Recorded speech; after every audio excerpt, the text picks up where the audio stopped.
This man just ate the finest meal in the Roman Empire. By sunset, he'll be dead. He wasn't a king, and he wasn't a guest. He was a pregustator, a professional human shield. For 2,000 years, this was the most dangerous luxury job on Earth. You lived in a palace, you ate like a god, and you died in agony so your boss didn't have to. The job existed because for centuries, dinner was a battlefield. Poison was the assassin's perfect weapon, silent, untraceable, and terrifyingly effective. The taster's role was simple: be the canary in the coal mine. But here is the secret history doesn't tell you. It wasn't just the fast-acting toxins that got you. If the cyanide didn't kill you today, the cumulative exposure would kill you tomorrow. Small doses of arsenic lead to organ failure. Lead-contaminated wine rots the brain.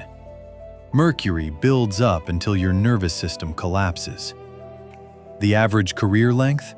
3 to 7 years. Most tasters never saw their 35th birthday.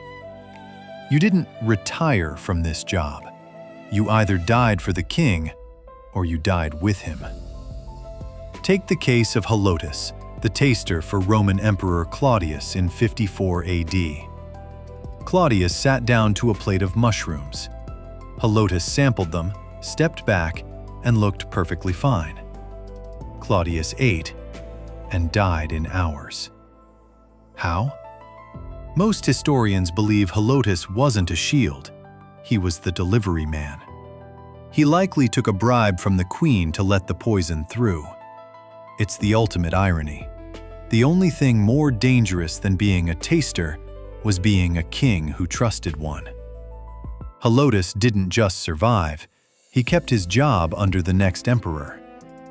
In this business, loyalty was a death sentence, but betrayal was a career move. In the Middle Ages, kings got even more paranoid. They didn't just use people, they used magic. Tasters would dip unicorn horns, actually narwhal tusks, into wine, believing they would sweat if poison was present. But the darkest part? Some kings would test their own tasters. They'd have court physicians feed the taster small amounts of poison just to see if they could detect it.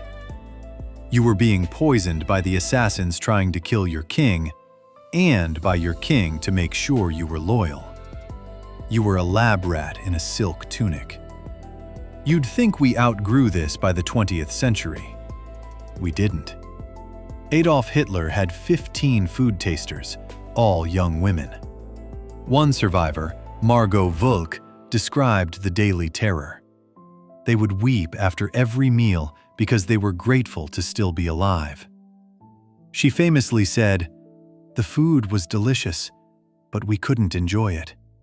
Every bite felt like it could be the last." Why did the role finally fade away? Not because we got more moral, but because science got better. By the 1800s, delayed action poisons made the tasting method useless.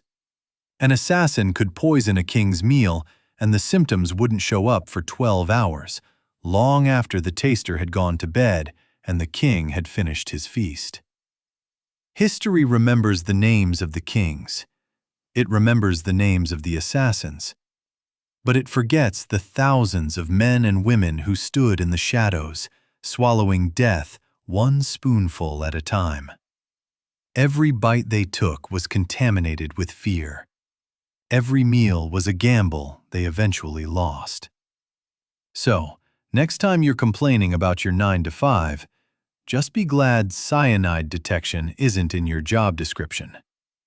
Which historical job should we cover next? The person who cleaned the king's toilet, or the Victorian leech collector?